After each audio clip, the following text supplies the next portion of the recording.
Hare Krishna, everyone, and welcome to the Nectar of Instruction, Class 3. We're going to try to conclude the first verse, a very deep verse, with 6 subdivisions that we began exploring 2 classes ago and really dove into in last week's class. And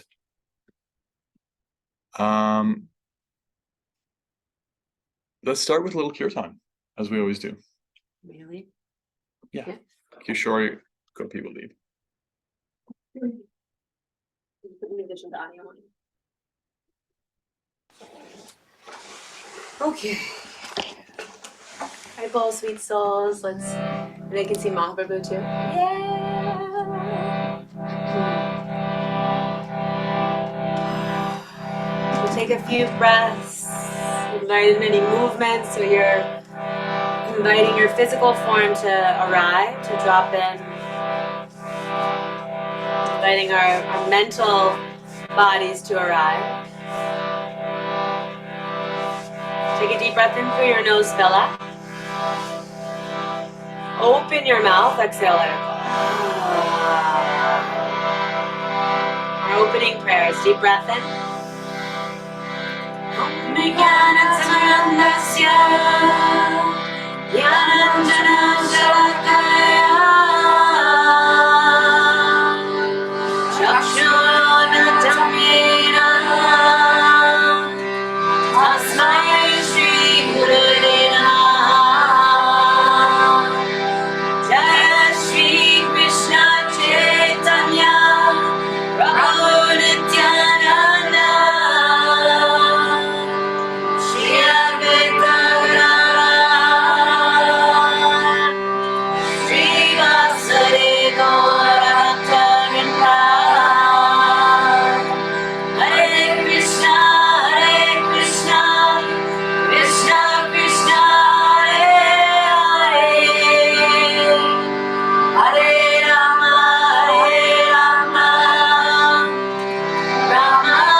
Arrive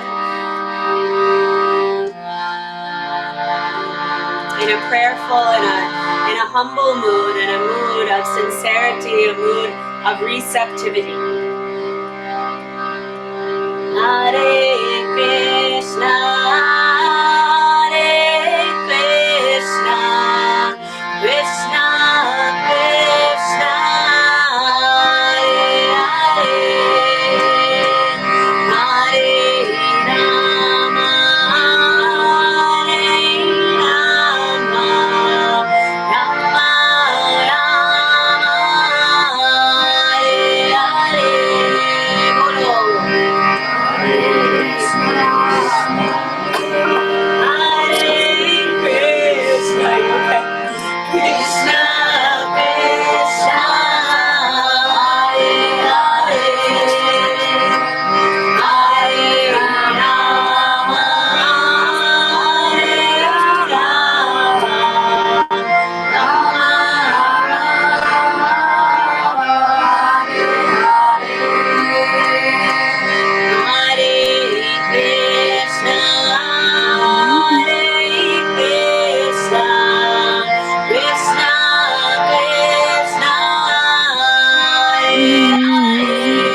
Shri Lord Chaitanya Mahaprabhu ki. Jai. Shri Shri Gauranatai ki.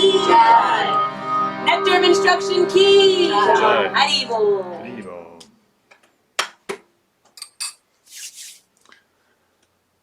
Om Ajnanatimirantasya Jnananjana Shalakaya Chakshurunmilitam Yena Tasmai Shri Gurave Namaha Vanchakalpatarubhyascha Kripa Sindhubhya Evacha Patitana Pavanebhyo Vaishnavibhyo Namo Namaha Jaya Shri Krishna Chaitanya Prabhu Nityananda Nityananda Shri Advaita Advaita Hara Shri Vas Vasari Gaura Bhakta Vrinda Hare Krishna Krishna Krishna Hare Hare Hare Rama Rama Rama Hare Hare. Hare Krishna. Great to see all of you and be with you. Is that a good turnout? I'd like to begin by inviting Grace, if I may, because you didn't get a chance to speak. Yes, inviting the grace of God in the form of Bhakti and Grace Young, because we had you join last time, but you came after I already took introductions, because this is your first class with us. So just if you could speak a little bit about who you are, what you'd like us to know about you, how you know us, why you're here. Go ahead. Or I can unmute you. Okay. There Can you you go. guys hear me? Oh, hi. So I actually met you guys at Rath Yatra, but I got to know you a little bit more when we were on pilgrimage, and I love the way that you guys teach, and so I wanted to take class with you all. Who am I? I've been asking myself that a lot since I've gotten home from India. I know I'm a spirit soul, and I'm just really happy to be in association with you all. And Nectar of Instruction, I need discipline. So here I am. Beautiful. Thanks, Grace. Thank you. Where do you live? Remind us. Oh, West Coast, right? I'm actually in Colorado right You're in now. Colorado. I did know but- that. And I'm gonna probably go back to San Diego, I don't know, in a few weeks. Okay. We'll see. I'm not quite sure. Thanks so much. Thanks, Thank Grace. you. Welcome. Well, yeah, you're very welcome. And Grace is one of the happiest people you'll ever meet. Yes. Just in case you haven't met her yet, she is one of the happiest people on the actual planet. So, Hare Krishna. So, let's start. If anybody has any reflections, there was a ton of amazing reflections, and personal application on the WhatsApp chat. So, yeah, if anything stood out from the talk, the class, and we just kind of like took the opportunity to try to apply some of the principles on tolerating the urges of the speech, the mind, anger, the tongue, belly, and genitals. And so if anybody has any reflections they want to share, I'd love to have at least one to get us rolling, because we're going to just continue with that verse really today and finish it. Yes, Caitlin. Something that I did not put in the chat that I wanted to in reflection, and then it kind of goes in my application, is if we can be loving guides for ourselves, we can be loving guides for others. And similarly, if you are dominated by greedy desires, anger, or bullied by the senses, you don't have room for bhakti to grow. And I think for me, those are the two main takeaways that I had that really showed up in application for me. In the sense I am now in a different position at work where I have more authority, and very exciting. And it's one of those things that I recognize, this new identity as a leader, it gives me an opportunity to practice where I'm a loving guide for myself that I can also use for the people who I work with. And so this sort of thing of how can I make sure that I have room to grow in my spiritual practice to then have that carry forward into the sadhana that I offer, not just in front of my altar. So it's one of those things that I've been really paying attention to the urges that I have around that. And noticing, what looks different from when I'm sitting intentionally and what is like as I'm moving through the world. Mm. So it's been very interesting to see the difference between the two and how I can meld them together. That's beautiful. I was trying to find a really nice quote about that. One of our acharyas, I couldn't find it, so I'll just paraphrase it, said that really sharing with others begins with having your inside and your outside line up in harmony. So if you sense any, he was saying, if you sense any like room for improvement in yourself, close the door and don't preach to others. Work on yourself. In other words, that's the force. Is that this force of, even if you're not perfect yet, but you're trying to apply the principles sincerely, then that shows up in how you can hold space for others. Like I was hearing that what you were saying, that we want to be compassionate to others, but compassion begins at home. Mercy begins at home. But the expression I think is charity begins at home. It all begins with how we deal with ourselves. If we're really harsh with ourselves, we're going to be harsh with others. If we're overlooking things in ourselves or there's hypocrisy, then we're not able to show up in the same way for others either. So that's really powerful. Yeah, Nectar of Instruction is very much about, like, it's aimed at those who are learning and want, like, Grace, you were saying you want discipline, so that's why you're here. I think that's a common thread. That everybody who's reading this book and is studying it, they've come to a point where they're like, okay, this is important to me and I want to be good at it. And so it's about like not being hard on yourself, but learning about what works and what doesn't work. And so being meticulous with yourself. And then so you can starting from that, one can then learn how to be kind and generous to others, because it begins by being kind to yourself. And that kindness includes like becoming educated in how to discriminate what's better for me, what's worse. How do I actually like take advantage of people or take advantage of the wisdom from people who are actually able to follow a higher standard than I can right now? How do I move forward? So it's very much like a personal handbook. Yeah. Thank you. Any other reflections from last week?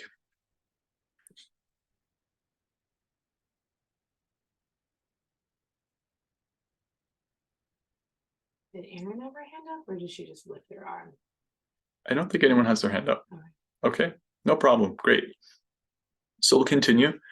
So basically, we're looking at we kind of, I think, more or less thoroughly. I mean, you can go on really forever, but we talked about the urge to speak, vacho vegam, manasa, the urges of the mind, and how Krishna talks and Prabhupada talks in places in Bhagavad Gita about how to engage the mind, like hearing about the pastimes of Krishna and thinking how to be of service to others is very purifying for the mind.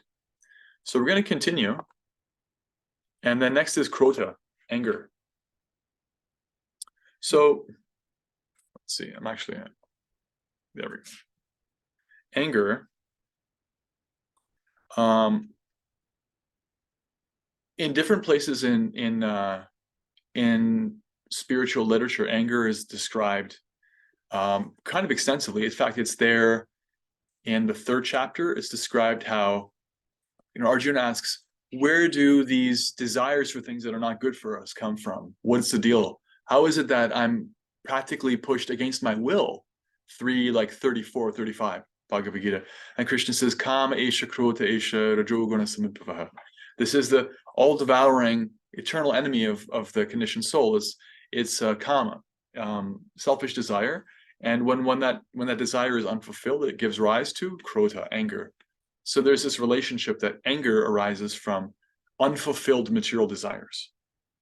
So there's this thing of like, just by the virtue of having a false ego, which is, propelling us to try to satisfy desires that are impossible to satisfy, because essentially the false ego is like, I want to be the center of the universe. I want everything to be about me.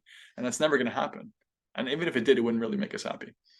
So because of all these desires, I mean, that's the big one, but boils down to like whatever desire you have in the moment that's based on your own selfish interest. As soon as that's not fulfilled, then you have anger, material anger. And Srila Prabhupada describes anger in terms of its effects on the body and mind. It's immediately polluting for the body and the mind. You can feel it. Material anger is one of the most powerful forces is extremely degrading. You know, there's this phenomenon like road rage. I think I gave this example in the Bhagavad Gita course. There was a gentleman who was a very upstanding citizen, and he was a truck driver by profession, and somebody in a motorcycle was behaving very erratically and unsafely around them. And to try to, like, in a moment of anger, to try to kind of like get him off, you know, their whole thing of trying to ride too close to the truck, he swerved to try to chase him, scare him, but got too close, ended up running him over, and they were convicted of manslaughter. And they went to jail because of a moment's anger, you know, like untempered, uncharacteristic. You just kind of gave into that anger. And so, of course, there's so many examples like that. Crime of passion, they say. There's always some anger. So obviously we have, like, I think everybody has a sense of the degrading potential of anger. So the pattern that comes up in this verse and in our philosophy is not so much that there are parts of ourselves that we have to excise that are just bad. It's more like we have to understand what they are and use them properly. So Prabhupada focuses on that in the purport too. Let's find this section.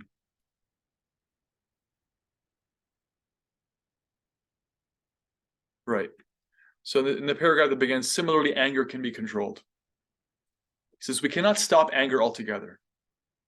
But if we simply become angry with those who blaspheme the Lord or the devotees of the Lord, we control our anger in Krishna consciousness. The point is that one should be ready to tolerate all insults to one's own self. But anger is meant to be applied rightly. In other words, anger, the idea that something is not the way it should be, right? And the emotional reaction to that realization. The problem is when something is not the way it should be, if that's based on, well, I want things to be a certain way for me, right? Then it's material anger. I will say that it's possible to apply your anger in service, but it's also, in my experience, more possible to think you're applying your anger in service and really just kind of using it as a cover for your own ego. It's very rare, in my experience, in 12, 13 years now of practicing bhakti or more, that there's a necessity for actually using your temper. Usually it's just losing your temper with some amount of cover for that, like, oh, but I'm supposed to do this. There have been a couple of incidents in my life where I've deliberately used anger to make a point, for example, to protect people, that kind of thing. But the fundamental thing, again, isn't the emotion. It's trying to get to a place in our self where we're situated, where we're thinking about and caring about what's the best interest in this situation, what is actually for everyone's interest here. Because our default setting is thinking what's best for me. And as soon as there's a deviation from that, then I get some irritation, then I get anger, then I get like a rage, you know. It's all just, how far are we away from what I want? So the problem isn't the anger. One use I've found for anger, for example, is to think about how we are, as a society, are being misled and are misleading each other away from the destination, away from our own benefit. In fact, I think the reflection point I'm going to ask for people to do is going to be around that. I'll mention it now, and then I'll mention it at the end too. What I'd like, other than reflecting on whatever we hear in today's class, is to think about at least one of these 6 urges and put in the WhatsApp group one application, not for yourself so much, but for society. I'd like you to think about how, for at least one of these 6 urges, we're not tolerating them. As a society, we're taught not to tolerate them. We're taught, in fact, to inflame or to aggravate them, and the damage that's doing. So when you think about this, there's a lot you can go into. Try and keep it a manageable length, but for yourself, when you start to internalize the philosophy without like getting to a place of, oh, I'm better and other people are worse, it can be healthy to think about how, because of misleading others, bad ideas, bad philosophy, bad culture, poor ways of living are actually causing tremendous harm to others. It's healthy to be angry about that. It's healthy to feel like, I don't want that. I don't want people to suffer. This is not good. I'm not okay with this. This is not acceptable, right? If you find that you're using that as a cover for talking down to people or thinking about you're better than others, you may be co-opting that righteous anger into an ego trip again. So it's very tricky. However, there is a way in which you can feel that anger in its pure form when you think about how people are supposed to be protected and they're not, and that's not good. And I'm not okay with that. Because that's part of Krishna's mission. That's why he comes as Lord Chaitanya. It's like, no, he's not okay with everyone just kind of wallowing in their own ignorance. He's not okay with people getting what they deserve. He wants them to get much more than they deserve. That's his whole mission. It's like, I know you kind of deserve where you're at. You deserve to be in this crazy world. I'm here to lift all of you out. It's not about what you deserve anymore. It's about mercy. So that's his mission. That's his whole thing. So if we understand that desire of the Lord, then whenever there's a deviation from that, it's like, oh, look at this. Look at what they're doing here. This is really unfortunate. This is pulling people away. There's going to be so much suffering because of this. And without losing control, you can feel like, oh, I'm not okay with that. That's purifying, because that burns away your inaction, your laziness to do nothing about it, to forget it's there, to put the blinders on. It's like, no, I'm not going to be okay with this. I'm going to speak out about it. I'm going to live my life in a way that's actually aligned. And I'm going to help people to find the example of how to follow that themselves. Because I'm not just going to pretend it's all right. It's not all right. Notice again, the difference is that it's not that it's not all right because it bothers me. It's not all right because it bothers Krishna. And I'm understanding how that's therefore, in the greater sense, not okay. And so it's also not okay with me. I'm trying to align myself.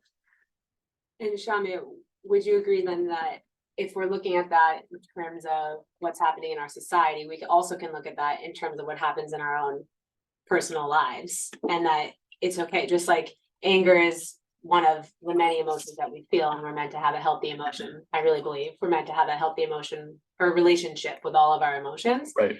And that, anger is just the other side of passion, and so like anger that's suppressed, right, it affects us in many different ways, energetically and such. But what you're saying is also like, I'm part and parcel of Krishna, and Right. if I am being mistreated or abused or attacked or, manipulated or whatever those things, it's okay to feel angry about it, but not acting from that place of anger, and having a safe place or places where you can like process that anger and Right. then not have it be what fuels your action. Like with Krishna, an example given in Nectar Instruction, in the purport, like Krishna or Arjuna as an example of using anger in a healthy way. And Krishna's like, you gotta fight, and gets them all fired up, but he's not using the anger. Like he doesn't want to kill his friends and family, but he takes that anger of like an understanding that what they're doing to humanity and society as a whole is going to be so horrible, Right. that he has to take action in that way. Yeah. Right. He's a protector. That's his role. Right. And then Hanuman with, doing that also for fighting for Ram. Right. So like that, using your voice to stand up, whether it's for yourself or for society, in doing it in a way that is appropriate, and like, the different elements that we talked about last week about our speech, is a way that you can then act on your anger in a way that's like in a righteous way. Yeah. That's very to the point, because this philosophy is about transcending the world ultimately. However, along the way, we're meant to spiritualize the world. We're not actually, like, the way that our acharyas, our teachers, have conducted themselves is not with indifference. They're not indifferent. If they were indifferent, I wouldn't be here. They wouldn't have gotten their way for me or the likes of me or anyone else. That's not how they behaved. We're meant to transcend this world. We can't solve all the problems here. It's fundamentally not our home. And at the same time, we should be unhappy with like the big level, large scale deviations from healthy human dharma that are happening. Mm-hmm. And at the local level, if we see somebody is being exploited, we should feel some righteous anger around that. That's healthy and normal. But the difference between, like, it's a subtle thing, understanding the difference between, okay, am I reacting because of that? Because it's really easy to get carried away by anger. Mm-hmm. It's basically like it's an emergency response the body has to put you in a state of readiness for any kind of borderline catastrophic situation. So you will exaggerate, you know, you will go to an extreme to do whatever you have to do under the influence of that emergency situation. So like having a safe space, you know, with Krishna, with other devotees to talk it out, honors the anger feeling. So you're not just suppressing, because that doesn't last. People who cover up their anger, they have all kinds of problems, right down to their body, they have problems. There's all kinds of things happen. But also you don't just like allow yourself to behave as if you're in an emergency in your life. Because, you know, sometimes there are emergencies, you know, there are actual emergencies, and you have to deal with them accordingly. And you may be angry for a few seconds or a few minutes in an emergency. You may be like panicked or whatever, but those things are not supposed to last. And so chronic anger, or like consistently going to anger, is a sign that one is kind of being used by it rather than using it constructively. And then, yeah, those safe spaces like are a place for talking out. Actually, I'm super unhappy about this problem in society because I haven't resolved how I was fed a bunch of bad information when I was a kid, and I feel like a victim, or I have this personal thing around it now. It's like underneath anger is hurt. Yeah. So I would encourage everyone to kind of like look inward and feel the difference between completely selfish, whacked out psycho anger and like the degrees of actually constructive anger. Like, no, that's not okay. Society really should be reformed in that way. Where your intelligence is still clear, you can still talk in a constructive way. Your voice doesn't get louder or higher, although you may choose to do that for effect, but you're actually in control. Whereas on the other end, like, you're not in control. It's a force of nature and you're just carried away by it, right? And so I think that somatic thing of like feeling with the difference in your body and coming back to your intention and purifying the intention. So our bhakti practice in many ways is that work of purifying my intention, so that no matter what I face in the world, I've front loaded my day with some work to like get myself centered with what Krishna really wants and aligned with the intention of serving him. And so then when I see something or experience something, I'll hopefully act more from that place. And it's a feedback thing, because in your life, in your devotional practice, you'll see like some days, some weeks, some years, you're getting better and better at that. But there's also like, you know, deviation because of whatever you're going through, or your body or your mind. So long-term thing, don't expect it's going to change completely overnight, but these are some kind of bigger picture thoughts around anger. Any comments or reflections on that before we move on to tongue, belly, genitals? Aaron. Yeah, I really appreciate the distinction that you just made, which was going to be a question, but you kind of answered it before I asked. And I think for me, not having really understood or witnessed anger in my childhood kind of gave me an aversion to it. In the sense of like not really knowing how to handle it from other people when I was around it. And also I had a very easy response to things, like you said, that were results from unfulfilled desires, and my immediate response was anger, and then I didn't know how to deal with that either.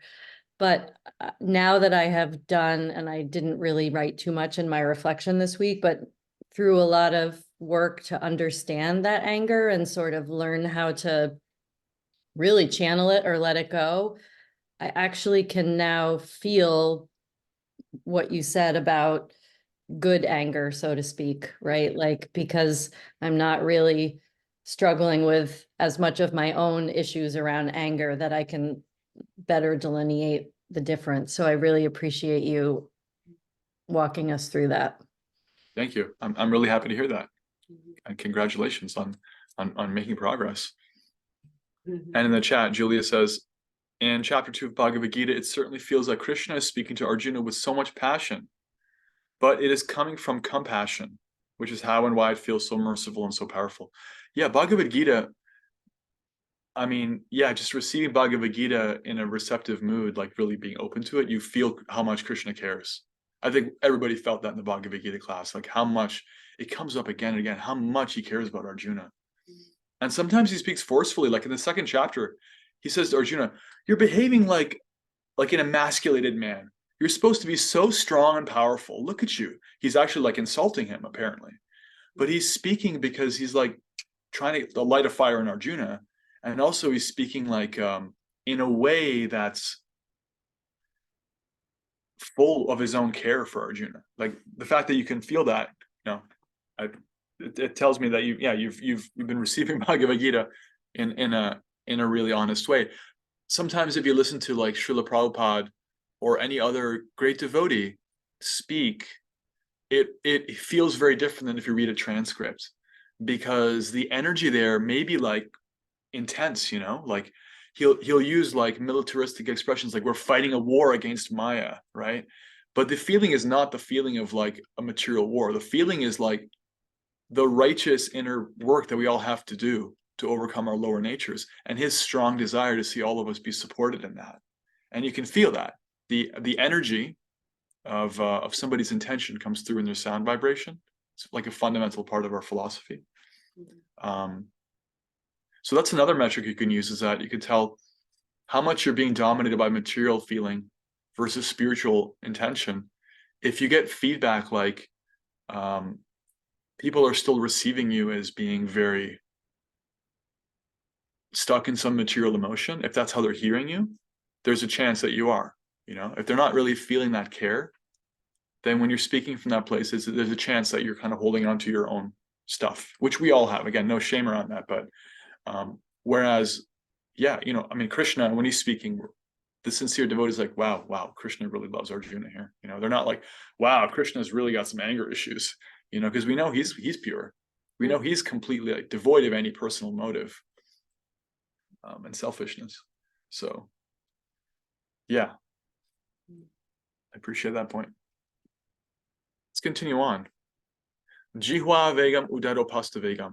The tongue, belly, and genitals. So Srila Prabhupada, I'm going to skip ahead a little bit in the purport. Srila Prabhupada makes a point here that, how does he put it? Where are you?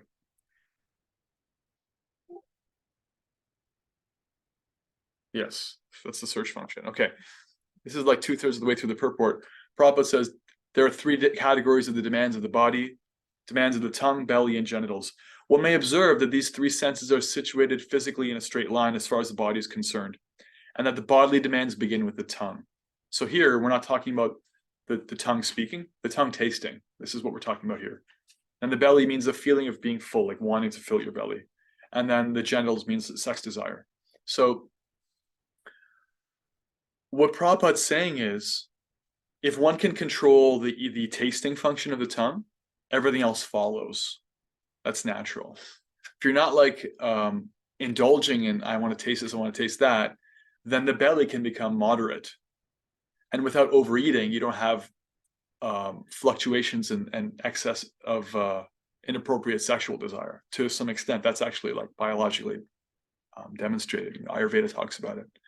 So, what's that? That's just fascinating. Yeah. How you use your tongue and how you eat can be connected to then how you're also driven. Yeah, in so many ways. In so many ways. Actually, like the whole eating process, what we eat, how much we eat, is like the central thing of wisdom traditions, what they have to say about human health, and especially Ayurveda. So the thing that Srila Prabhupada really focuses on around food, the tongue, he talks about prasada. So we've heard about this word. Prasada literally means mercy. So early in the purport, he talks about the urges of the tongue. As for the urges of the tongue, we all experience that the tongue wants to eat palatable dishes. I'll share this section.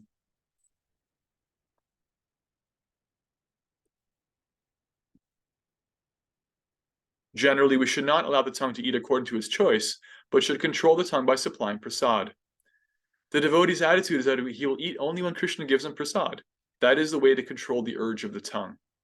So this is a fundamental thing that if you look at the way the world is organized, in any of the developed country, the food industry is one of, if not the biggest industry.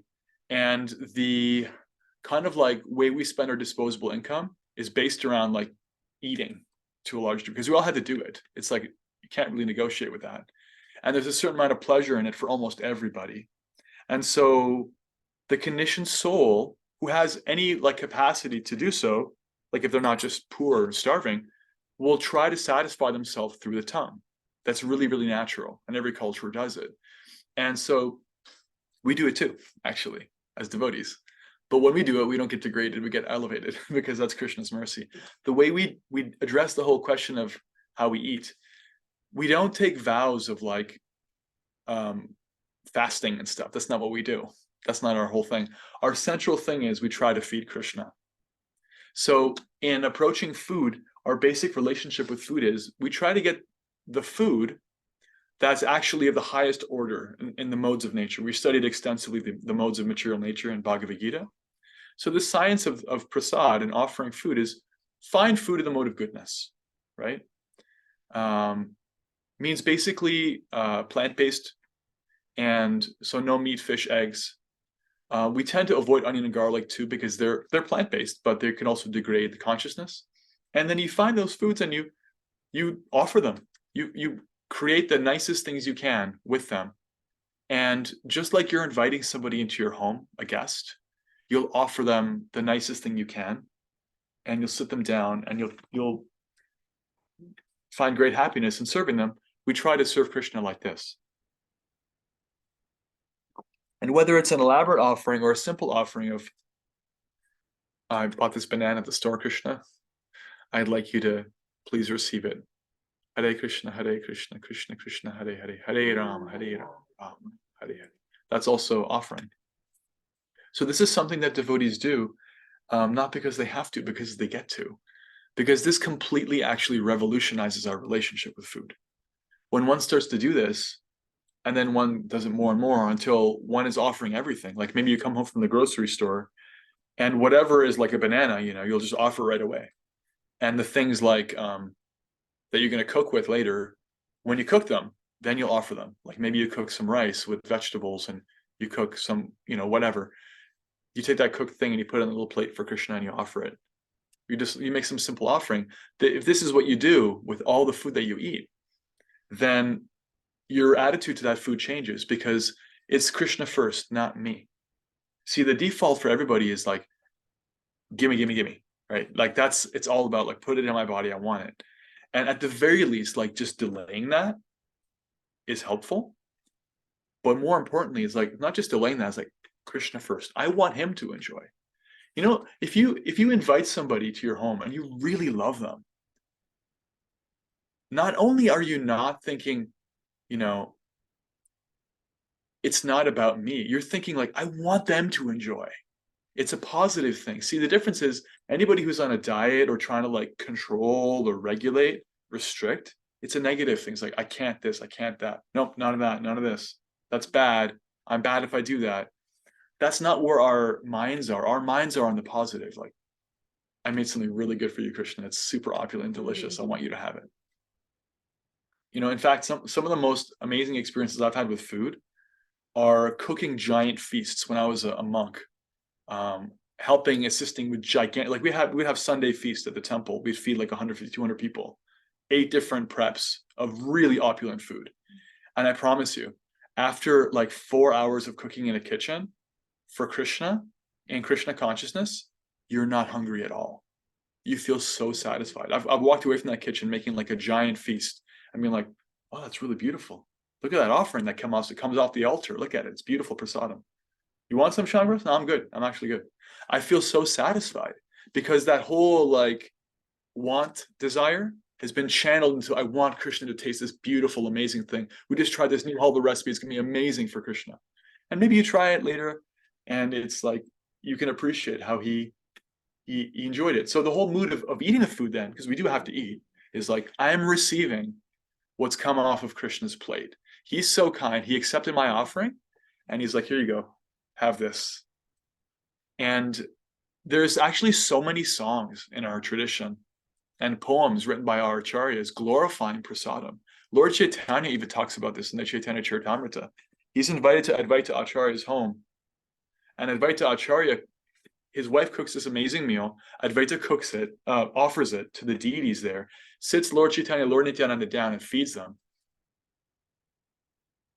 There's this whole exchange.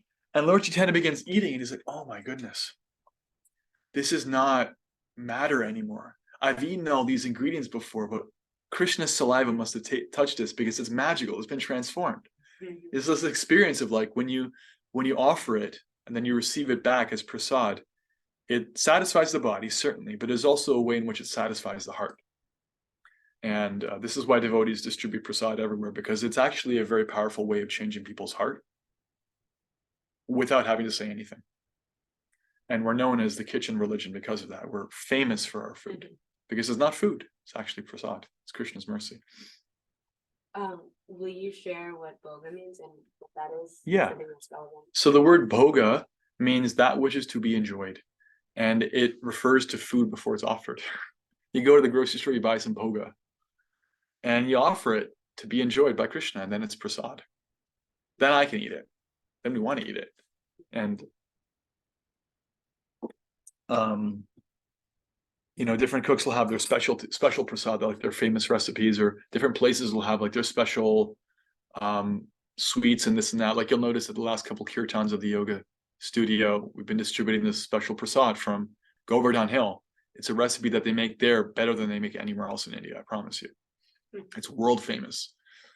And it's from Govardhan Hill, made by devotees of Krishna, living in Krishna's home. So it's really special. Anyway, so this is like a little bit of a kind of glimpse into that side of our philosophy. It's very, very practical. We all have to eat. And we're going to come back to it again in verse 4, because verse 4 is going to talk about the loving exchanges, and one of them is offering prasad to your friends, and the other one is receiving prasad. So like inviting people over and offering Krishna some food, and then taking those remnants and distributing them to people you care about is a really powerful and tangible way to give love. And to receive that with grace and appreciation is also a loving exchange. And so let's pause here for any reflections, thoughts, and questions on controlling the tongue, the tasting urge, what it means to offer food in the mode of goodness, what it means to offer food in general, the whole process or anything around that, and prasadam. Anything that stood out or questions?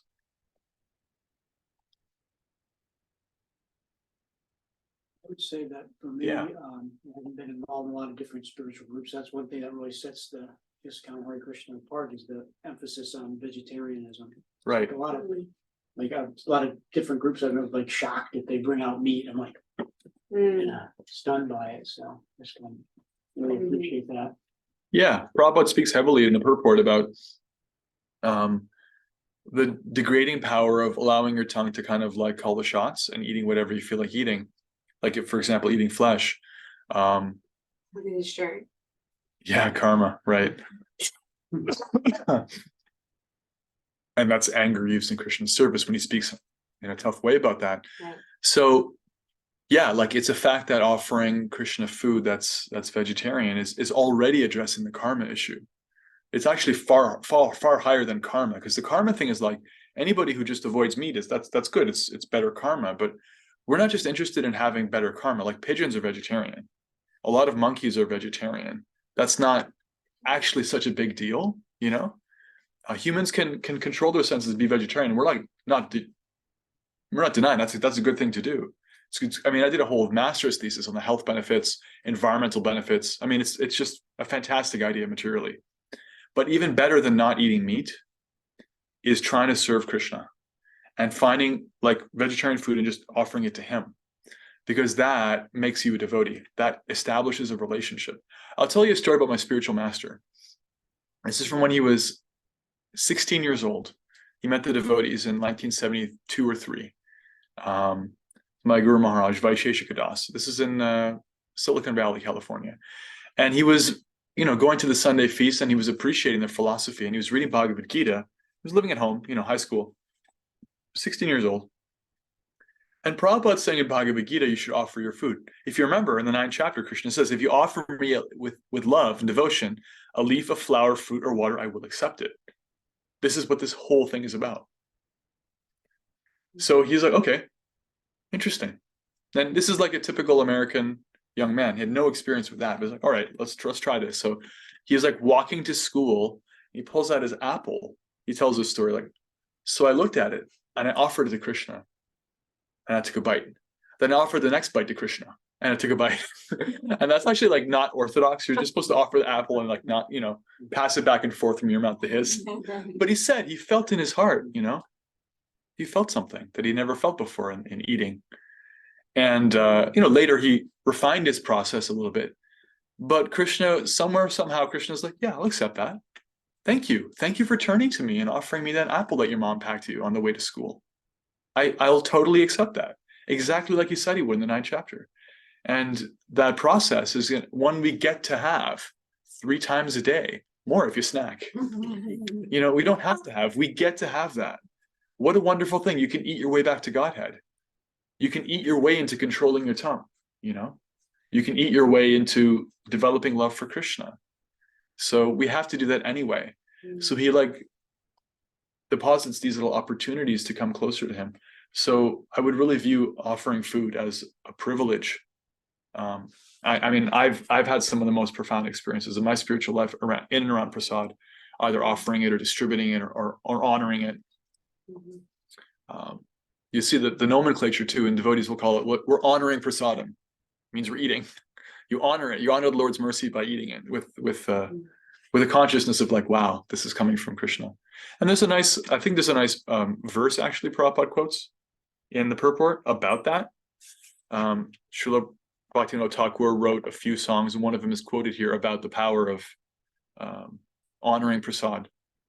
Another one of his songs, he says, my dear friends, sit down, and in one sitting, we shall make more spiritual advancement, honoring the Lord's prasadam, than yogis make in thousands of lifetimes of controlling their breath. So this is a meditation on how wonderful Krishna is and how merciful and how delicious. Srinivas in our Sangha always, he'll say how what made him a devotee was the prasad. Right. You know, and it's that there's magic in eating prasad, and you can if you live, many of you here, like your partner isn't practicing bhakti or whatever it may be, you can make the meal, offer it, not have to tell anybody you offered it in your house, and then serve it to them, and then they're receiving prasad. Right. And so there's that, and it is such a, you can feel, we also like always talk about, or I always praise Srinivas's cooking. It's made with such love and devotion. That pumpkin, what is it? Pumpkin surprise sabji, like life changing. Come on. Right? You Yeah. even said that's some of the best sabji you've ever had in all your years of being in Krishna consciousness. So there's truly something to it. And if anyone wants like advice or practical guide, like how could I make it so it's a little more seamless or like this, we've got a pretty good system down now of like coming back from the grocery store and offering, you know, all that kind of stuff. So you can message us and ask us, and we can give you tips and things like that. But before even, just start with like simple, as you were saying, and Really simple. Yeah. When many of you have been offering for some time, so maybe it's time to actually up level a little bit. And so if you want to, ask us and we can help with that. When I first started coming to the Association of Devotees, I went to a vegan cooking class they hosted every Monday, I think. And at the end, like they just taught us not to eat the food while we're cooking it, because it's going to be in a devotional mood. And at the end, they put a little picture of Krishna, and they made a little bowl of whatever we cooked, and they just had us chant the Maha Mantra 3 times over it in a mood of like, okay, now we're going to call out to the Supreme. It was really simple, non-sectarian, and everybody there really appreciated and felt that sincere, feeling that I'm doing something spiritual. And the food was definitely prasad. I could feel it. And if you want to up level, there's like infinite levels of fanciness you can do. Like you can offer tulsi leaves, or even the name Tulsi. Tulsi is part of the offerings on temple offerings of prasad. Anyway, the principle is that's how we control the tongue. Not by trying to control it, but by trying to feed Krishna's tongue and satisfy him. Again, the same thing as always. It's the positive form. So then the next is the belly, filling the belly. When it comes to filling the belly, if you're eating that which is offered, that's the first and most important thing, is as much as possible, to the point of always, whatever we eat is prasad. It's offered food. And meaning it's offerable food, like we're not going to be eating things that are not offerable to Krishna. That automatically purifies the body and regulates the stomach. The other thing is regulation. Ayurveda talks about this. It's good to eat at the same times. It's good to eat and get a sense of amounts, like what actually works for your body. And there's a way in which when you're sitting down to eat, we can kind of convince ourselves that like I'll actually enjoy more if I eat more, right? That's the whole idea of like overeating. So I'll enjoy more. We don't just do it because we like waddling around like a duck afterwards. It's actually like consciously or unconsciously, I think I'm going to enjoy more. But if you notice, if you pay attention, you can't.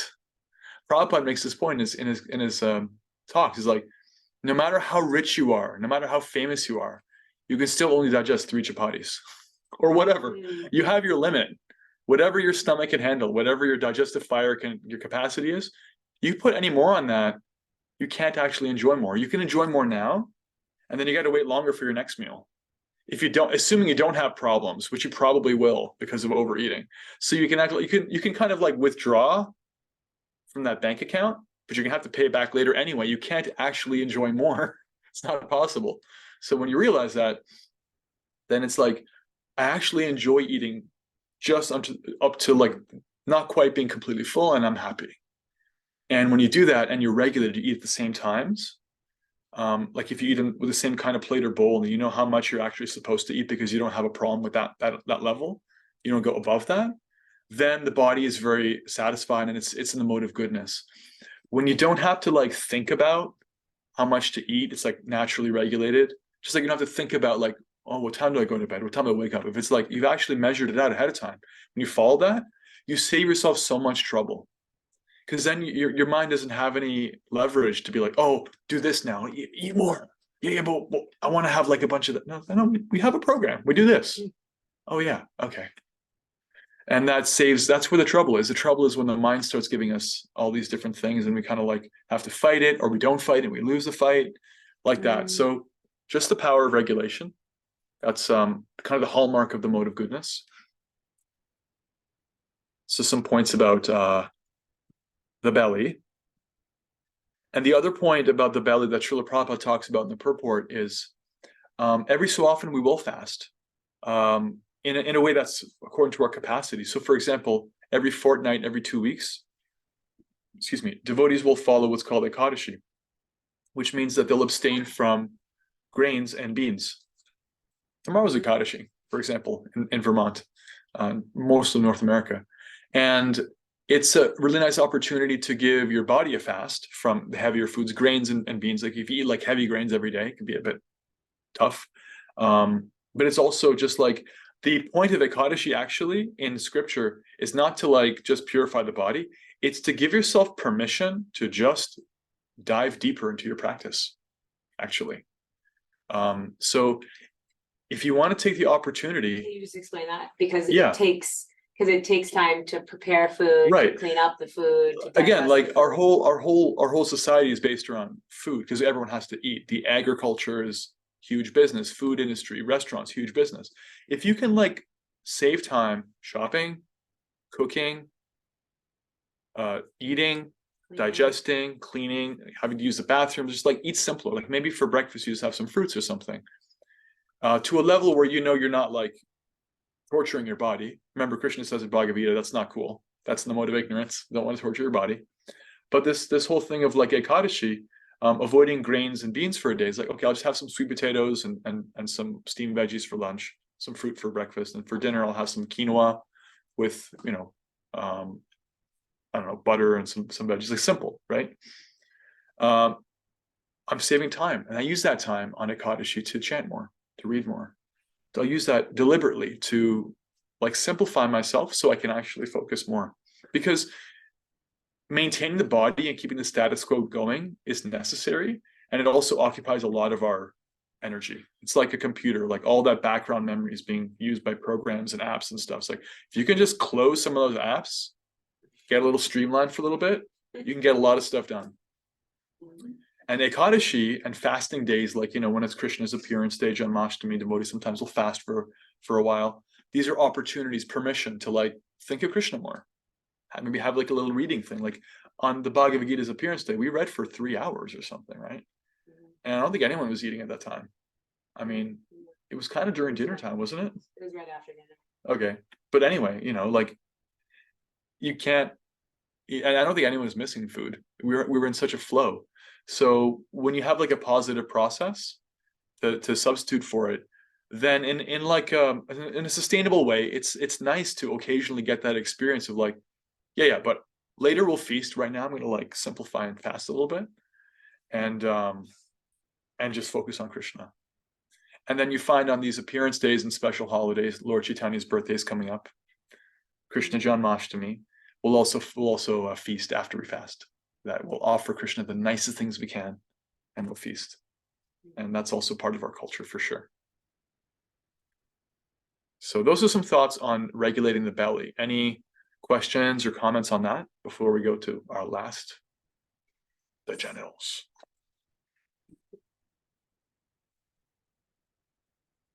We have a request for prasadam offering guide, so that'd be a fun thing for us to put together. Prasadam offering guide sounds fabulous. Yeah, definitely. Starting from the simplest, easiest level. And Julia says, I'm happy to share divine Ayurvedic tools that were passed down to me in my training to support us in honoring our body's wisdom for those interested. Yeah, you can reach out to Julia for more information on that.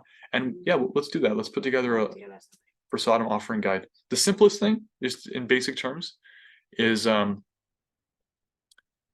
anything that's like free of meat, fish, and eggs. Just make a simple offering over it of chanting Hare Krishna with intention of like, please receive this offering, Krishna. That's the simplest basic offering. And you can do it in your mind even. You can offer food in your mind. And we can give more details. then there's like so many details and things you could do above that.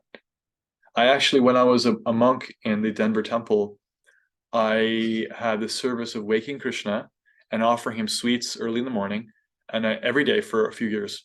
And I also had a steady service of feeding him his lunch, which in the temple is called the Raj Bhoga, the feast for a king. Lunch is the biggest meal in Ayurveda, and it's the biggest meal for Krishna in the temple.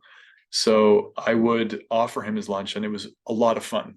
It was so much fun, actually.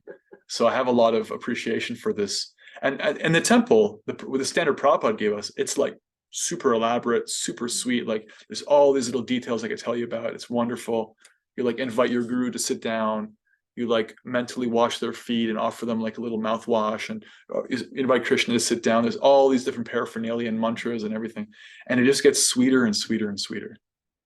And the other thing is at home, when it comes to like making your home a temple, don't feel like you have to make it that rigid, because even scripture talks about this. When you have kids running around, you can't be like, no, you can't eat right now. Krishna's got to eat first, because guess what? They're going to grow up and be like, oh man, that Krishna guy can never eat on time because of him. You know, it's much more practical. It's much more practical. You can make an offering on the fly and feed your kids. Don't be a fanatic about it. Krishna is not into that, and neither are his devotees. But there's infinite levels of detail if you want to get into how to offer the food. Tanya and Frank are saying, I've been offering once a day since November, and I'm certain the food tastes better after it's offered. Yeah, it really does. It really does. It's the consciousness that does it. Krishna is reciprocating with your consciousness of service. Think about it. Everyone can agree that their mom or their grandparents, you know, whoever cooked for them growing up, they were like memorable meals, right? Because they cooked with love. But it can't actually be possible that everyone's mom was the greatest cook in the world. In fact, I love my mom, but she was like a pretty okay cook. But she loved me so much that I loved eating her meals. She was just an okay cook, you know? But no one loved me more than her. And I could taste that. You can't buy that in a restaurant. So similarly, if someone loves Krishna, they're trying to like serve him, he receives that. And then the food that you get as a remnant from that offering, you can feel it tastes better. That's what you're feeling. You're feeling that consciousness factor. And that's the difference maker. Anything else on the tongue or belly? Okay. All right, we're going to get through this purport. You can feel it. So towards the end of the purport, Srila Prabhupada talks about the genitals. Let's see. Right. So I think this is like a really ripe area for observing how our society is organized. Like there's just unlimited opportunities to become titillated. You know, this is a society of like being like aroused, just creating like sexual arousal, as if that's a very desirable state to be in, you know? And for spiritual life, that's a very powerful force, right? Sexual desire is a very powerful force. For spiritual life, that should be regulated as much as any other force. So Srila Prabhupada talks in the purport about regulating that. And he gives the highest level of regulation for it, the highest level of utility for the genitals. And there's also different levels underneath it that are given in this purport and in other places too. So the highest is that one is actually naturally free from sex desire because they're so engaged in their service to Krishna. The body and mind don't have any energy for that. And that's the actual highest level. And it's possible to get there. And that's a natural side effect of falling in love with Krishna. And there are steps to get there. It's not just like everything or nothing. It's not a black and white thing. So you may have heard this word brahmacharya. Brahmacharya means celibacy, right? Brahmacharya literally means to wander in Brahman, to live in spirit. And brahmacharya is a very scientific and subtle thing. There's different aspects of brahmacharya. I was a brahmachari. I practiced being a monk in training, like a student monk. So in that order of life, like there was no Kelly, not for me. Right? I didn't have any close connection to Kishori or any other woman. And that's what it meant to be a student, you know?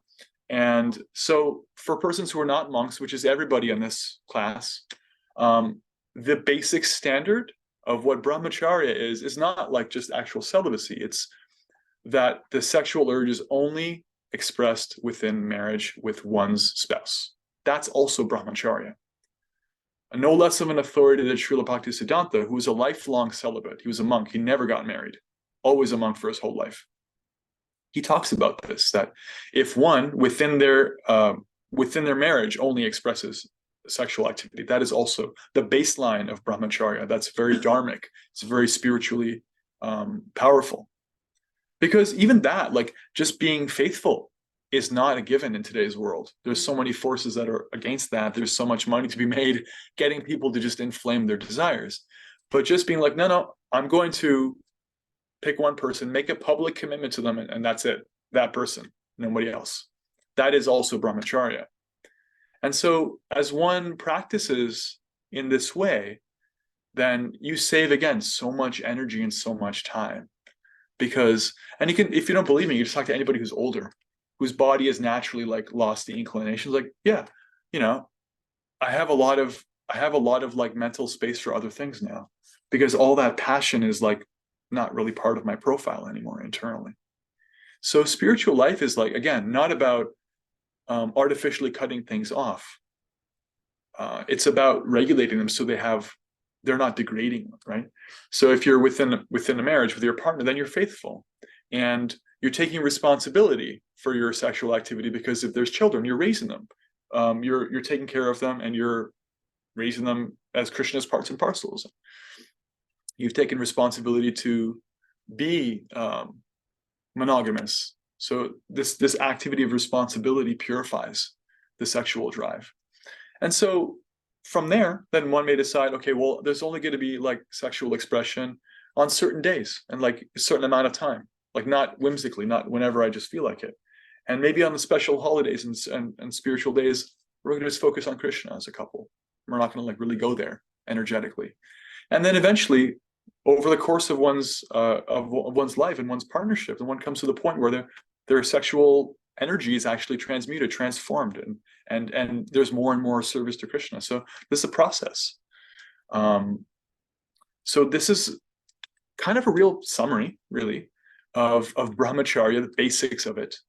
And I think not a bad time to mention that, Kishori and I, we've received like there's been some expression of interest in having like a relationship kind of couples workshop, relationships in bhakti.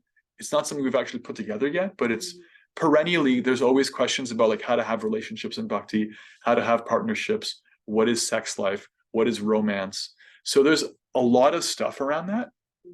And I want to open it up for at least in the next 15-20 minutes. We can explore that. We can also explore it in reflections on WhatsApp, and you can also reach out to us one-on-one. But there's a whole world around that, like intimacy and sexuality. There's a lot to be said around that. So if there's any questions, comments, reflections, let's start the ball rolling now. We won't wrap it all up in 20 minutes, but it's a huge part of human life, and it's something that our Course on that. it's something that our spiritual culture addresses and is aimed at purifying. So anything on that?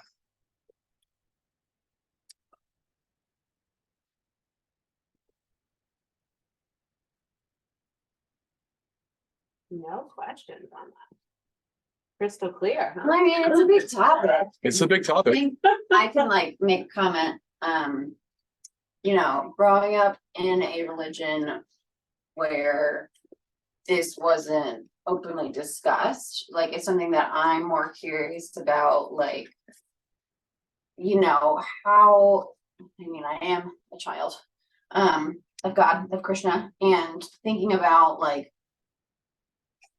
how is something like this approached to a younger generation? Because I think there's so much messaging in society that's like, we're sexualizing kids and like Right. all these things that, you know, are not for children. And I'm, you know, reflecting on my own sort of experience of coming up in my own sexual education and like abstinence and like just learning about, you know, the lack thereof of sex education in Yeah. our society. So it's something of knowing of like within bhakti, like how does that have a conversation, like in a way that is approachable, almost like talk to me like I'm 5, like that sort of thing of like, how is it even something that is discussed? Like, is that considered not appropriate? Like, where is that kind of like a starting ground? Well, if you read Srila Prabhupada's purports, and I recommend you do, everybody, systematically, sex is one of the major topics that he, like, I wouldn't say it's like, you know, one of a handful of the most major topics, but it comes up a lot because it's part of the human profile. It always has been and it always will be. It's a powerful drive. It's necessary for procreation, and it's also a form of personal expression. There's so much energy and time put into it. And he's also, keep in mind, Srila Prabhupada came to the West right into the hippie movement and free love of the 60s. And so he was facing head on the whole idea of like, forget about regulation, let's just do whatever we want, that'll make us happy. So he was very frank. And so permission is there to be frank. And our culture, our bhakti culture, is very sober and very practical. In my experience, is very practical around sex as it is with everything. Because what I observe is that if you don't talk about it, it doesn't go away. You know, kids don't like not develop a sexual drive because you try to shelter them. It's not going to work, you know. In fact, there's a very ancient story about a celibate renunciate who tried to shelter his son like in a mountain from all women, and that also failed. So what are our chances in cities now from protecting from the whole sexual drive, sexual energy thing? It's there. It's part of life. Let's deal with it. It's everywhere. So that's the first thing. Is like it's not taboo. I mean, like anything, it should be talked about respectfully. But any adult, in my experience, can do that. So that's one. Two is that what I found useful in terms of like how to frame presentations of bhakti culture is like learn from the mistakes of different traditions. Like, because if it's like sex is bad, ignore it, don't talk about it, you're bad or wrong for feeling, or like that whole thing, it just creates problems. It creates a suppression and repression that doesn't work. It doesn't work with eating, it doesn't work with sleeping, it doesn't work with sex, it just doesn't work. So it's not about like that. I found success sharing this principle. Like there's one philosopher who talks about, you know, when it comes to the principle of freedom, our society today, right now, the general society, it really glorifies freedom to do something. Freedom to, I'm free to do this. How do you know I'm free? Because I have the option to do it. But there's also freedom from, like I'm free from agitation. I'm free from distraction because I made choices that free me up, right? That's not a kind of freedom that's talked about that much, because that's not a kind of freedom you can monetize. You can't make money off of people like simplifying their life. They make really bad consumers. So there's a lot of forces that are interested in getting people to be free to do something, but won't tell you about being free from something. So not just with sex, but with anything. When you put your attention on it, you become connected to it psychically. It occupies part of your mind. And the bigger it occupies, the more it takes of you, the more you're not free, the more you're bound to it. Whether you're thinking or meditating on food all the time or on sex, you're connected. You're actually like a slave to it to some degree. You're not free. And to the degree that you're actually free from it, you actually have resources. So in our philosophy, somebody who's celibate but is always thinking about how bad sex is, and somebody who's always thinking about how good sex is, are both equally deluded, because they're wasting their time with an activity that the animals do naturally. It's just part of life. It's not such a big deal. It's not so dramatic. The difference between humans and animals is that, like, I think it's lions, they mate like once a year, but they mate like for 2 days in a row, and then they're just done. They don't even think about it for 363 days. But with humans, we can be anything between, like, with all due respect, Hugh Hefner, or, you know, somebody who's completely free from sex desire from because of their own spiritual advancement. You could be anywhere in that spectrum. We have that opportunity. So it's actually, sex itself is not actually so dramatic. It's part of any biological system. It's just there. So kind of demystifying it and talking about freedom from, it's like, yeah, that's part of life. And almost everyone is not going to stay a monk or a nun, right? That's normal. We can understand that. So it's going to be part of life, at least for some time. But it's not the point, because there's a season when it's part of your life. Before that you existed, after that you exist, and even during it you're not really dealing with it all the time, right? Again, unless you're like kind of following the Hugh Hefner plan, which God bless him, you know, that's not freedom from. So regulating and like freeing up those background apps, clearing the space on your hard drive so you have more to use, more to work with. So I found success with that, and that's what our philosophy has been doing for generations. Is like, you know, people they're gonna need to get married. They're gonna need to like productively use their sex drive. That's just natural. And this is coming from somebody who was a monk for 7.5 years and living like a monk for like a decade and more, you know, and I loved that time of my life. And, you know, still, I knew then what I know now is that in every generation on the planet, the vast majority of people need to get married. Most people do not remain celibate unless they're like lying to themselves, right? Even in this movement. So there's just a very practical thing of like, where in what field do you want to like deal with this sex desire? Do you want to do it as a monk? Do you want to do it as a married person? But you're going to have to deal with it, because it's just another manifestation of wanting to be independent from Krishna, wanting to be the enjoyer. It's like, it's part of life. You will enjoy it.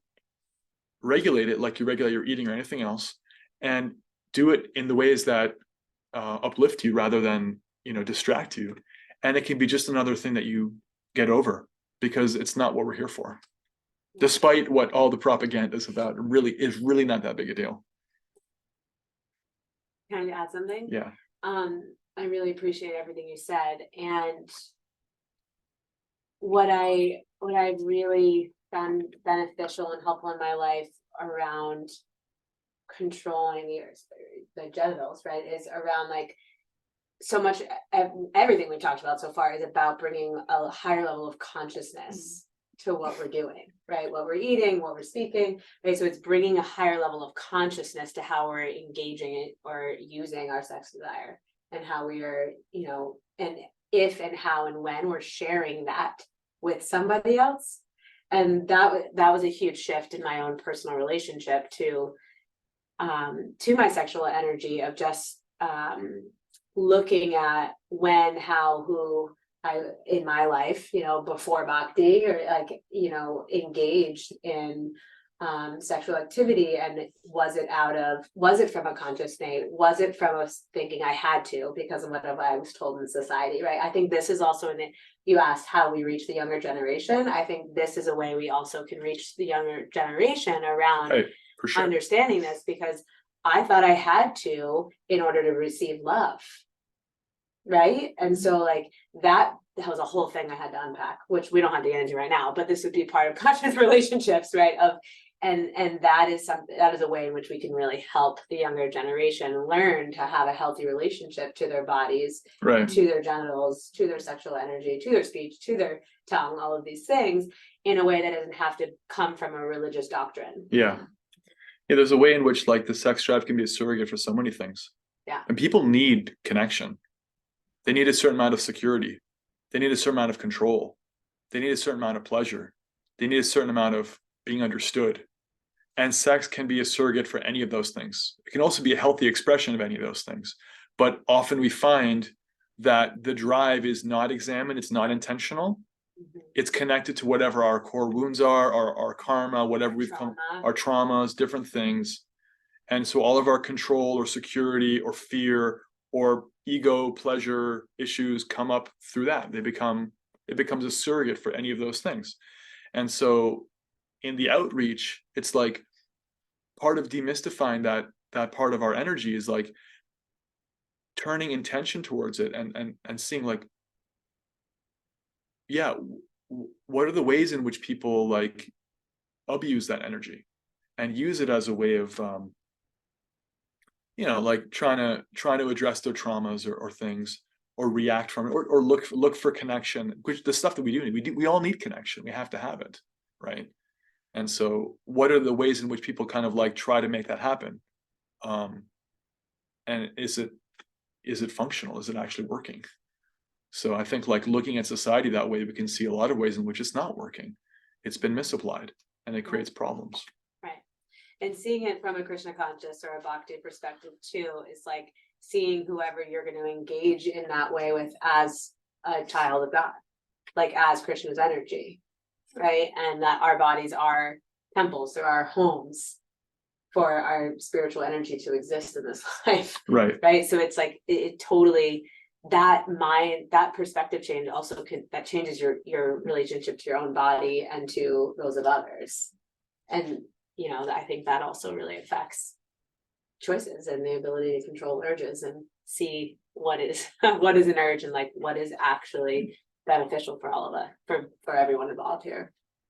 Yeah. Yeah, and like anything else, my personal experience of practicing bhakti was that the more I started to take my job of practice seriously, the more like regulated all my energies became, including sexually. That's my experience, the experience of anyone I've talked to. A higher taste. Yeah, the higher taste is there. So there's never any like, there's really no room for like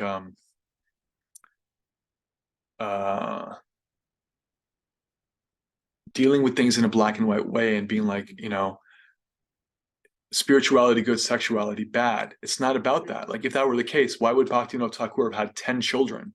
Why would Srila Prabhupada have been, married and had a very successful business and 3 kids? Is like, that's part of life.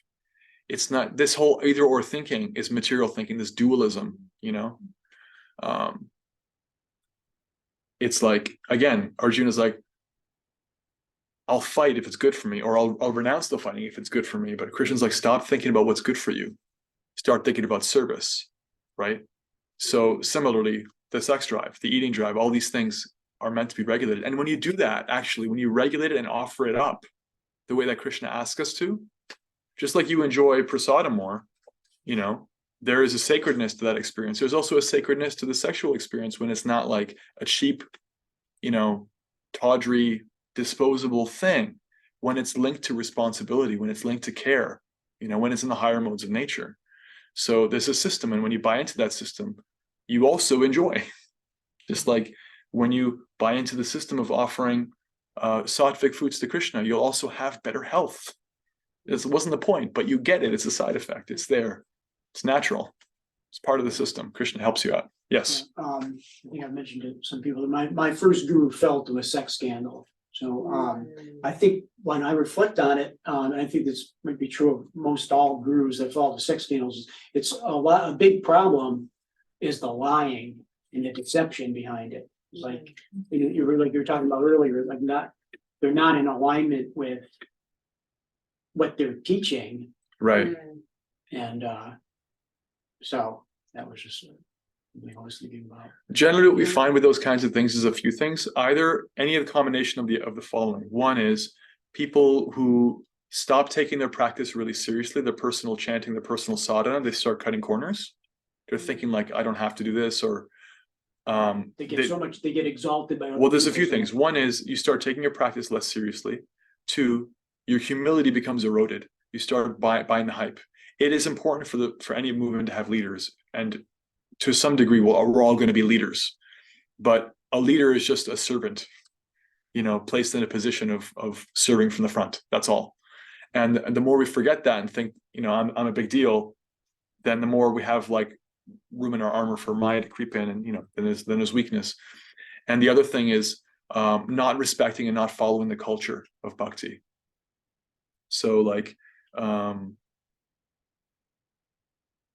there's etiquette and how we deal with other people. And when we start being really loose with that and put ourselves in position to become victimized, then you can also create problems. So we have a lot of and everyone's fallible, but there's a lot of things we can do to try to put ourselves in a position to succeed. And so, yeah, some of these tools are given in these purports. I'm trying to elaborate on other tools, and they're things we have to try to put into practice. Right.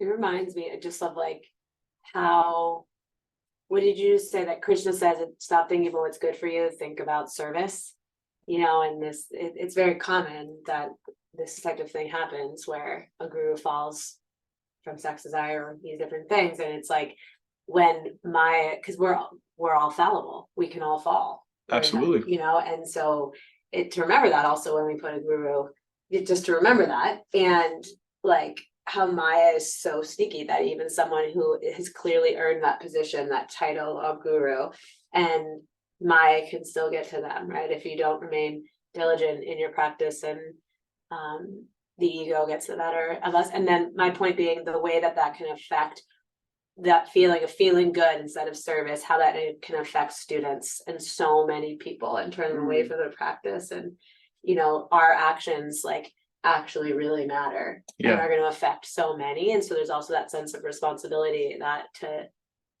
walk the talk. And that kind of brings us back to the translation of the verse, which is that one who can tolerate these urges can make disciples all over the world, right? Sarvam apimang prativing sashishyat. They can actually function as a guru, because this is some of the criteria. This is what you should look for in your teachers, that they've made advancement in these things. Therefore, they can help me. And so, interestingly, somebody who's qualified themselves they've tolerated their urges will no longer have an urge to have followers. They're not doing it because they need to have the ego boost, right? They do it because it's a service. What did you just share?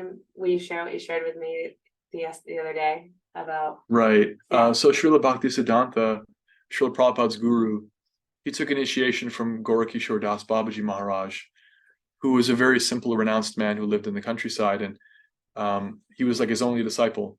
And Gorakishore Das Babaji Maharaj gave him a few instructions. One was never live in the city. It's full of nonsense. And the other one was never take disciples. And Srila Bhaktisiddhanta lived in Calcutta and other major cities for the rest of his life, and he was a guru. But he said, I always followed those instructions because wherever I went, I built temples to Krishna and I lived in the temples, and I never lived in the city. I lived in the spiritual world because I was always in the atmosphere of service to Krishna. And I never took disciples because every single one of them I viewed as my guru. Every single one of them was brought into my life for me to learn from. And that's how he was fixed in that order and still out there in the world, because we need people out there in the world. It's necessary. Krishna wants that. And it's also for us who are not on the level of Srila Bhaktisiddhanta, being out there in the world is how we can use our powerful energy in Krishna's service. There's a lot of work to do, give classes, hold kirtans, offer your food, feed your kids, Krishna Prasad. But the way to do it honestly is to come from a position of humble service and to use these benchmarks of the speech, the mind, anger, tongue, belly, genitals. Am I regulating them?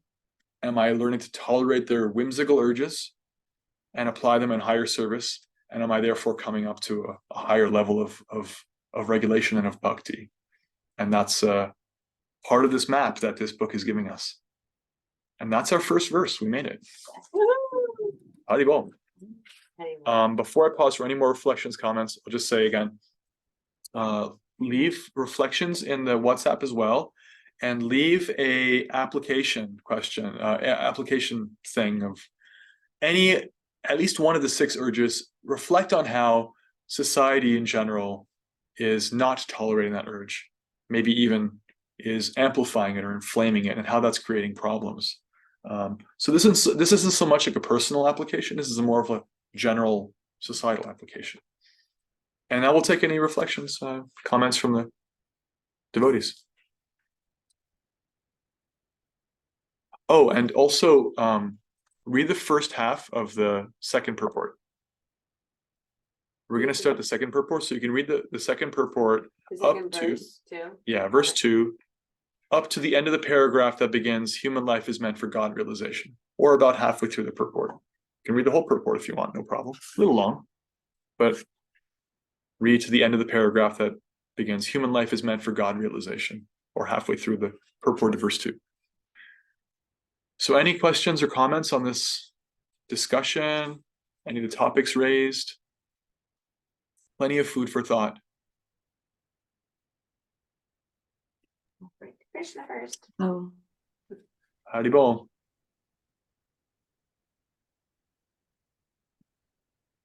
Heard someone for a It was second. Allison. I did. I just wanted to just comment that everything that you just spoke about, how practical it is, even for me to share with someone who is not on the path of bhakti, just talking about sexual desires and just thinking of my own 18-year-old daughter who is Yeah. not Krishna conscious, but I could still impart this wisdom in her in such a way that she could just have a higher level of consciousness too for herself and her body and respect, and that it's not traumatic, and just what a different way to grow up. And I think it could just seep into her, and she doesn't even have to be a practitioner. So I really appreciate a lot of it is so practical, Very practical. regulating all your urges just to be a good human being. Yeah. Yeah, what we call being a good human being comes back a lot of the time to how much we can actually, how much room we have to tolerate these urges. It's like we may want to be good. I may want to be good, then I see that tub of ice cream. It's like I can't do it, right? But that's where the rubber meets the road. That's where it happens. It's like it's not just about like wagging the finger. There's so much practical advice in our tradition and our acharyas, and there's so much application of these drives in higher service, so that we see that tub of ice cream, we're like, oh great, let's offer this to Krishna. It'll be fantastic. Then let's go distribute it to all my friends, so they all get prasadam ice cream. I can have some too with them. That's fine. I'll have a scoop. And that's an experience. Try that. Try that. And yeah, everyone is dealing with that. I mean, the whole world is dealing with sex desire and food and anger. I mean, the whole world is dealing with these things. It's so human. It's so applicable. Thank you. Any more comments, questions, reflections?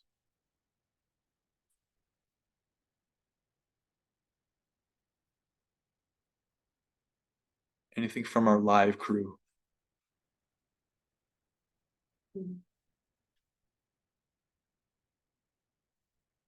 Right. They're You're all controlling very- their tongue. You're all very sober devotees. You're thinking about the food for thought. So yeah, look forward to your reflections in the WhatsApp. Thank you very much. Srila Rupa Goswami ki jai. Srila Prabhupada ki jai. Hare Krishna, Krishna Krishna, Hare Hare. Hare Rama, Rama Rama, Hare Hare. See you next week for verse 2. Haribol. Haribol. Krishna.